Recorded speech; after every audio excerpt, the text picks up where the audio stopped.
Hello student, example sum 1.33 1.33ல question நமக்கு என்ன கொடுத்திருக்காங்கன்னா find the condition on A, B, C so that the following system of linear equations has one parametric family of solution. One parametric family of solution அதாவது A, B, C இந்த 3 unknown solutionுக்கும் என்ன condition கொடுத்தா இங்கே one parametric family of solution கிடைக்கும் அப்படின்னு சொல்லி இந்த linear ஈக்குவேஷனை சால்வ் பண்ண சொல்லியிருக்காங்க. ஒன் பாராமெட்ரிக் ஃபேமிலி ஆஃப் சொல்யூஷனாக இருக்கணும் அப்படின்னா நமக்கான ஃபார்முலாஸ்களை இங்கே நான் கொடுத்துருக்கேன் பாருங்கள். நமக்கான ஃபார்முலாஸ் இங்கே கொடுத்துருக்க பாருங்கள். ஒன் பாராமெட்ரிக் ஃபேமிலி ஆஃப் சொல்யூஷனாக இருக்கணும் அப்படின்னா ரோ ஆஃப் ஏனுடைய வேல்யூவும் ரோ ஆஃப் ஏ பை பியினுடைய வேல்யூவும் 2ஆக இருக்கணும். டூ பாராமெட்ரிக் ஃபேமிலி ஆஃப் சொல்யூஷனாக இருக்குன்னா ரோ ஆஃப் ஏனுடைய வேல்யூவும் ரோ ஆஃப் ஏ பை பியினுடைய வேல்யூவும் 1ஆக இருக்கணும். 3 parametric family of solution இருக்குன்னா ரோ ஆஃப் ஏனுடைய வேல்யூவும் ரோ ஆஃப் ஏ பை பியினுடைய வேல்யூவும் 3ஆக இருக்கணும். அப்போனா இங்கே ரோ ஆஃப் ஏனுடைய வேல்யூவும் ரோ ஆஃப் ஏ பை பியினுடைய வேல்யூவும் 2ஆக இருக்கணும். அதுதான் ஒன் பாராமெட்ரிக் ஃபேமிலி ஆஃப் சொல்யூஷனுக்கான கண்டிஷன். இங்கே 2ஆக இருக்கணும் அப்படின்னா நமக்கு என்னென்னா ஃபஸ்ட்டு இது எல்லாமே ஆக்மெண்டட் மேட்ரிக்ஸில் நம்ம ரைட் பண்ணணும். அதுக்கப்புறம் நம்ம ரோ எச்சலான் ஃபார்மெட்டில் கொண்டு போகணும். ரோ எச்சலான் ஃபார்மெட்னாவே இந்த ஃபர்ஸ்ட் டயகனல் கீழே உள்ள எலமெண்ட்ஸ் அப்பெல்லாம் 0ஆக மாற்றிட்டோம்னா நமக்கு ரோ எச்சலான் ஃபார்மெட் கிடைச்சிரும். அப்போ ஒன் பாராமெட்ரிக் ஃபேமிலி ஆஃப் சொல்யூஷனாக அதுக்கான ஃபார்முலா ரோ ஆஃப் ஏனுடைய வேல்யூ 2ஆக இருக்கணும், ரோ ஆஃப் ஏ பை பியினுடைய வேல்யூவும் 2ஆக இருக்கணும். அப்படி இருந்துச்சுன்னா நமக்கு one parametric family of solution சொல்லி நமக்கான கண்டிஷன் கிடைச்சிரும். இப்போ நம்ம ஆன்சருக்குள்ளே போயிடலாம். நமக்கு தேவையானது one parametric family of solution தான் நமக்கு தேவை. ஆக்மெண்டட் மேட்ரிக்ஸ் ரைட் பண்ணியாச்சு. ரோ எச்சலான் ஃபார்மெட்டில் மாற்றணும் அப்படின்னா ஃபஸ்ட் ரோவில் ஃபஸ்ட் எலமெண்ட் ஒன்றா இருந்தால் ப்ராசஸிங் பண்ணுறது ரொம்ப ஈஸியாக இருக்கும். ஆனால் இங்கே ஃபஸ்ட் ரோவில் ஃபஸ்ட் எலமெண்ட் ஒன்றாத்தே இருக்குது. அப்போனா நம்ம என்ன பண்ணலாம் அப்படின்னா ரோ எச்சலான் ஃபார்மெட்னாவே இந்த ஃபஸ்ட் ரோவில் ஃபஸ்ட் எலமெண்ட், செகண்ட் ரோவில் செகண்ட் எலமெண்ட், தேர்ட் ரோவில் தேர்ட் எலமெண்ட், இந்த ஃபஸ்ட்டு டயகனல் கீழே உள்ள எலமெண்ட்ஸ் அப்போலாம் நம்ம 0ஆக மாற்றிட்டோம்னா அதுதான் ரோ எச்சலான் ஃபார்மெட். இப்போ ஃபஸ்ட் ரோவில் உள்ள ஃபஸ்ட் எலமெண்ட் 1 ஃபிக்ஸாக வச்சு ஃபஸ்ட் ரோவில் இருக்கக்கூடிய ஃபஸ்ட் எலமெண்ட் 1 ஃபிக்ஸாக வச்சு இது கீழே உள்ள எலமெண்ட்ஸ் அப்போலாம் நம்ம 0ஆக மாற்றிடலாம். அப்போனா R1ல் எந்த ப்ராசஸிங்குமே நடக்காது. R2லையும் R3லையும் ப்ராசஸிங் நடக்குது. R2வில் நடக்கக்கூடிய ப்ராசஸிங்கை நம்ம ரைட் பண்ணிக்கலாம். R2வில் என்ன இருக்குன்னா R2 இம்ப்ளைஸ் R2வில் இங்கே எலமெண்ட் என்ன இருக்குன்னா 1 இருக்குது. அப்போ R2 அப்படியே ரைட் பண்ணிக்கோங்க R2. நெக்ஸ்ட்டு R1 ஃபிக்ஸ் பண்ணியிருக்கோம். அப்போ R1 எனக்கு 1 இருக்குது. இப்போ ரெண்டையுமே நம்ம சப்ராக்ஷன் பண்ணால் இது ரெண்டையும் கம்பேரிங் பண்ணி பார்க்கணும். கம்பேரிங் பண்ணல ஒன்றையும் சப்ராக்ஷன் பண்ணிட்டோம்னா 0ஆக மாறிடும். அப்போ -R1. நெக்ஸ்ட்டு R3யை பாருங்கள். R3 இம்ப்ளைஸ் R3 அப்படி ரைட் பண்ணிக்கோங்க R3யில் என்ன இருக்குது அப்படின்னு சொல்லி பார்த்தீங்கன்னா R3யில் 3 இருக்குது. இந்த 3யோட 1 கம்பேரிங் பண்ணி பாருங்கள். இந்த 1 என்ன நம்பரை மாற்றினோம்னா என்ன நம்பரை மல்டிப்ளை பண்ணோம்னா இந்த தேர்ட் ரோவில் உள்ள ஃபஸ்ட் எலமெண்ட் 0 ஆகும். இந்த 3 0 ஆகும்னு சொல்லி பார்க்கணும். அப்போ -3R1 R1 3ஆல் மல்டிப்ளை பண்ணால் அது 0ஆக மாறிடும். R1ல் எந்த ப்ராசஸுமே நடக்காது. அதனால் R1 அப்படியே ரைட் பண்ணியாச்சு. R2லையும் R3லையும் நடக்கக்கூடிய ப்ராசஸிங் ஒர்க்கை நம்ம சைடில் ரைட் பண்ணிடலாம். R2 implies R2 -R1 R2 அப்படியே ரைட் பண்ணிக்கலாம். R2 ஃபர்ஸ்ட் நம்ம ரைட் பண்ணிடலாம். 1 2 3 B -R1 R1 மைனஸால் மல்டிப்ளை பண்ணோம்னா -1 -A. இதை சப்ராக்ஷன் பண்ணோம்னா 1 - 1 வேல்யூ 0. நெக்ஸ்ட் இது 1ஆக மாறும், இது 2ஆக மாறும். இங்கே பியும் -A இருக்குது. அதனால் B -Aன்னு சொல்லி ரைட் பண்ணும். இந்த ப்ராசஸிங் ஒர்க் எங்கே நடந்து முடிஞ்சிருக்குன்னா R2வில் முடிஞ்சிருக்குது. அப்போ R2வில் இதை எடுத்து ரைட் பண்ணிக்கலாம். 0 0 1 2 B -A. நெக்ஸ்ட்டு R3யில் நடக்கக்கூடிய processing work R3 implies R3 -3R1 R3யை ஃபஸ்ட் நம்ம ரைட் பண்ணிக்கிறோம். R3 3 5 7 C -3R1 R1 -3ஆல் multiply பண்ணால் -3 -3 -3E. இதை சப்ராக்ஷன் பண்ணால் கிடைக்கக்கூடிய வேல்யூ 0 2 4. இங்கே சி மைனஸ் 3 இருக்குது, C minus 3a.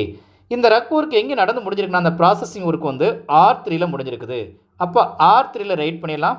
0 2 4 C minus 3a. First ரோவில் இருக்கக்கூடிய ஃபஸ்ட் எலமெண்ட்டை ஃபிக்ஸராக வச்சு அது கீழே உள்ள எலமெண்ட்ஸை ஃபுல்லாக ஜீரோவாக மாற்ற நினச்சோம், ஜீரோவாக மாற்றியாச்சு. நெக்ஸ்ட்டு செகண்ட் ரோவில் இருக்கக்கூடிய செகண்ட் எலமெண்ட்டை ஃபிக்ஸராக வச்சு அது கீழே உள்ள எலமெண்ட்ஸை ஜீரோவாக மாற்றணும்.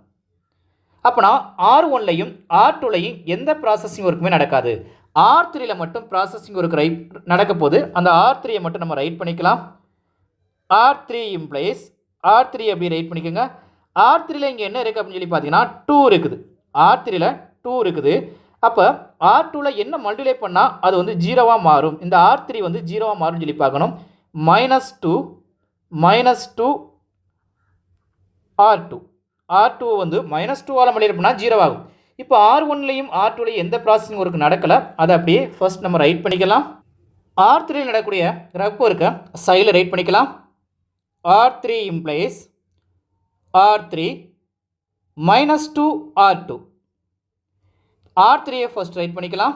R3 0 2 4 C minus 3a, C minus 3a. Next -2 R2. R2வை -2ஆல் மல்டிப்ளை பண்ணால் 0 -2 -4 -4. அதுக்கப்புறம் எப்படி இருக்குன்னா வந்து இங்கே மைனஸ் சிம்பிள் வரும், ரெண்டுலேயுமே இங்கே மைனஸ் சிம்பிள் வரும். அப்போ நான் இந்த இடத்துல மைனஸால் நம்ம அதாவது -2ஆல் மல்டிப்ளை பண்ணணும், -2 வருது. இப்போ -2b கிடைக்கும், -2b கிடைக்குது. நெக்ஸ்ட்டு ப்ளஸ் அங்கே மைனஸ் சிம்பிள் இருக்கனால +2a மாறிடுது. இதை சப்ராக்ஷன் பண்ணும்போது கிடைக்கக்கூடிய வேல்யூ நமக்கு என்ன கிடைக்குன்னா 0 0 0. இங்கே கிடைக்கக்கூடிய வேல்யூ என்ன C -2b -a கிடைக்குது. இந்த இது அண்டர்ஸ்டாண்டிங் ஆகலை அப்படின்னா சைடில் ரைட் பண்ணுற மாதிரி மறுபடியும் ஒரு டைம் எடுத்து எழுதுகிறேன்.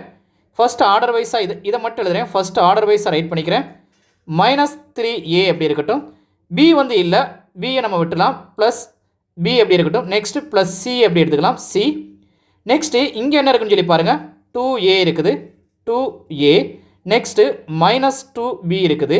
நெக்ஸ்ட்டு +c வந்து இல்லை, 0c கொடுக்காது நம்ம கொடுத்துக்கலாம். இங்கே 0b கொடுக்குறதா இருந்தாலும் கொடுத்துக்கலாம். இப்போ இதை சப்ராக்ஷன் பண்ணும்போது கிடைக்கக்கூடிய வேல்யூ என்னென்ன கிடைக்கணும் பாருங்கள். இந்த லெட்டர்ஸை விட்டுருங்க, நம்பர்ஸ் பிக்கஸ்ட் வேல்யூடைய நம்பர் சிம்பிள் வந்து -3லேருந்து 2 போச்சுன்னா 1 கிடைக்கும். அப்போ 1a வந்து நம்ம ஏன்னு சொல்லி ரைட் பண்ணிக்கலாம். 1a ஏன்னு சொல்லி ரைட் பண்ணிக்கிறோம். -c இங்கே வந்துருச்சா, -c இருக்குது. நெக்ஸ்ட்டு இது 0 இருக்குது. இங்கே 0வோட எதை ஆட் பண்ணாலும் சப்ராக்ஷன் பண்ணாலும் அதே வேல்யூ தான் கிடைக்கும், -2b. இப்போ -2bங்கிற வேல்யூவும் கிடச்சிருச்சு. நெக்ஸ்ட் இங்கே 0c இருக்குது, இங்கே +c இருக்குது. அப்போ +c தான் கிடைக்கும், இதுவும் கிடச்சிருச்சு. எப்படின்னு சொல்லி நீங்கள் உங்களுக்கு எப்படி புரியுதோ அதுக்கு தகுந்தாப்பில் நீங்கள் ரைட் பண்ணிக்கோங்க. இந்த ப்ராசஸிங் ஒர்க் எங்கே நடந்து முடிஞ்சிருக்குன்னா R3ல் முடிஞ்சிருக்குது. இதை எடுத்து R3ல் நம்ம ரைட் பண்ணிக்கலாம். 0 0 0 C minus C -2b -a. இப்போ பாருங்கள், செகண்ட் ரோவில் இருக்கிற ஃபஸ்ட் எலமெண்ட்டை ஃபிக்ஸராக வச்சு இது கீழே உள்ள எலமெண்ட்ஸை ஜீரோவாக மாற்ற நினச்சோம், அது கீழே உள்ள எலமெண்ட்ஸ் ஜீரோவாக மாறிடுச்சு. இப்போ நமக்கு இந்த ஃபஸ்ட் டயக்ராம் கீழே உள்ள எலமெண்ட்ஸ் ஃபுல்லாக ஜீரோவாக மாற நினச்சோம், அதே மாதிரி மாற்றியாச்சு. ரோ எச்சலான் ஃபார்மேட்டில் தான் இருக்குது. நம்மளுடைய ப்ராசஸிங் ஒர்க் நமக்கு என்ன இருக்குன்னா, ஆன்சர் கிவனில் நமக்கு என்ன கொடுத்துருக்காங்கன்னா 1 பேராமெட்ரிக் ஃபேமிலி ஆஃப் சொல்யூஷன் அப்படின்னா நமக்கான கண்டிஷன் என்ன, ரோ ஆஃப் ஏனுடைய வேல்யூவும் row of a by b வேல்யூவும் எப்படி இருக்கணும் அப்படின்னா வந்து 2ஆக இருக்கணும். இதே நம்மளுடைய கண்டிஷன். ரோ ஆஃப் ஏனுடைய வேல்யூவும் row of a by b வேல்யூவும் 2ஆக இருக்கணும். ஆனால் 2ஆக இருக்க வேண்டிய இடத்துல இப்போ இங்கே ரோ ஆஃப் ஏயை மட்டும் பார்ப்போமே. ஏங்கிறது இந்த லைனுக்கு இந்த சைடு உள்ளது ஏ. இது வந்து R1, இது R2, இது R3. அப்போனா எத்தனை நான் ஜீரோ ரோ வந்து இங்கே இருக்குது அப்படின்னு சொல்லி பார்த்தோன்னா 2 நான் ஜீரோ ரோ இருக்குது. அப்போ ரோ ஆஃப் ஏனுடைய வேல்யூ 2 கிடைக்குது. ஆனால் row of a by b அப்படின்னு சொல்லி எடுத்தோம்னா ரோ ஆஃப் a by bனா இந்த ஒட்டுமொத்த மேட்ரிக்ஸையும் கம்பேரிங் பண்ணும். அப்போனா இது R1, இது R1, இது R2, இது R3.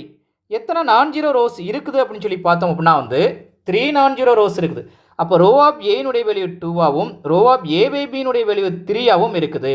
ஆனால் இங்கே இதை 2ஆக மாற்றணும் அப்படின்னா இதை 0ஆக மாற்றணும். இங்கே இருக்கக்கூடிய இந்த இதை தேர்ட் ரோவில் இருக்கக்கூடிய, அதாவது தேர்ட் ரோவில் இருக்கக்கூடிய ஃபோர்த் எலமெண்ட் என்ன செய்யணும் வந்து 0ஆக மாற்றணும். தேர்ட் ரோவில் இருக்கக்கூடிய ஃபோர்த் எலமெண்ட் நம்ம 0ஆக மாற்றணும்னா இது என்ன செய்யணும், இந்த condition C minus 2B minus A இது 0ஆக மாற்றினா நம்ம என்ன பண்ணணும் அப்படின்னா வந்து அதை ஈக்குவல் டு 0ன்னு சொல்லி நம்ம எடுத்துக்கலாம். ஈக்குவல் டு 0ன்னு சொல்லி எடுத்தோம்னா அதுக்கான கண்டிஷன் நமக்கு கிடைக்கும். R3ல் உள்ள இந்த இதை 0 ஃபோர்த் எலமெண்ட்டை 0ஆக மாற்றோம்னா நம்ம என்ன செய்யப்போனா அது ஈக்குவல் டு 0ன்னு சொல்லி எழுத போகிறோம். ஈக்குவல் டு 0ன்னு சொல்லி எழுதுவோம். C minus 2B minus A equal 0. இப்போ நமக்கு என்ன தேவை அப்படின்னு சொல்லி ஏதாவது ஒரு கண்டிஷன் எடுத்துக்கிறோம். சி எந்த சைடு வச்சுக்கிறோம், சி எந்த சைடு வச்சுக்கோங்க. மறுபடியும் ரிமைனிங் உள்ள எல்லா வேலையும் அந்த சைடு செட் பண்ணிட்டோம் அப்படின்னா நமக்கு என்னென்ன கிடைக்கும் அப்படின்னு சொல்லி பார்த்தீங்கன்னா 2B + 2B + A கிடைக்கும். இப்போ இதை மறுபடியும் நம்ம மாத்திரம் இருந்தால் ROR அல்லது C = A + 2Bன்னு சொல்லி நம்ம எடுத்துக்கலாம். இதுதான் நமக்கு தேவையான கண்டிஷன் சொல்லி நமக்கு ஆன்சர் வந்திருக்குது. இப்போ சிக்கு பதிலாக இங்கே இருக்கிறது என்ன, இந்த கண்டிஷனில் என்ன இருக்குது அப்படின்னு சொல்லி பார்த்தீங்கன்னா இங்கே இருக்கிறது என்ன கண்டிஷன் இருக்குதுன்னு பார்த்தீங்கன்னா இந்த இடத்துல C minus 2B minus A இருக்குது. இப்போ இதுக்கு பதிலாக ஈக்குவல் சிக்கு பதிலாக என்ன எடுத்துருக்கோம்னா சிக்கு பதிலாக நமக்கு வந்த கண்டிஷன் A + 2B. சிக்கு பதிலாக A + 2B ரைட் பண்ணிடலாம். A + 2B. நெக்ஸ்ட் இப்போ சிக்கு பதிலாக ரைட் பண்ணியிருக்கோம். ரிமைனிங் இது இருக்குல்ல, இதை அப்படியே ரைட் பண்ணுங்கள். அதை ரைட் பண்ணும்போது நமக்கு என்ன -2B minus A இப்போ பாருங்கள் இது +A இது -A கேன்சல் ஆயிரும். நெக்ஸ்ட் இது +2B இது -2B எல்லாமே 0ஆக மாறிடும். அப்போனா இங்கே ரோ ஆஃப் ஏனுடைய வேல்யூவும் ரோ ஆஃப் ஏ பை பியினுடைய வேல்யூவும் 2ஆக வந்தால் 1 parametric family of solution. இப்போ 2ஆக வர்றதுக்கு ஒரு கண்டிஷன் ஏக்கு போல என்ன வேல்யூ கொடுத்தா கண்டிஷன் இது நமக்கு 1 parametric family of solution வரும்னு கேட்டாங்க. பிக்கு போல என்ன கண்டிஷன் கொடுத்தா வரும்னு கேட்டாங்க. சிக்கு போல என்ன கண்டிஷன் கேட்டாங்க. நம்ம சிக்கு பதிலாக A + 2Bங்கிற கண்டிஷனை கொடுத்தோம்னா நமக்கு 1 parametric family of solution நமக்கு கிடைக்கும். டவுட்ஸ் இருந்தால் கமெண்ட்ஸ் பண்ணுங்கள், லைக் பண்ணுங்கள், ஷேர் பண்ணுங்கள், மறக்காமல் சப்ஸ்கிரைப் பண்ணுங்கள். Thank you student.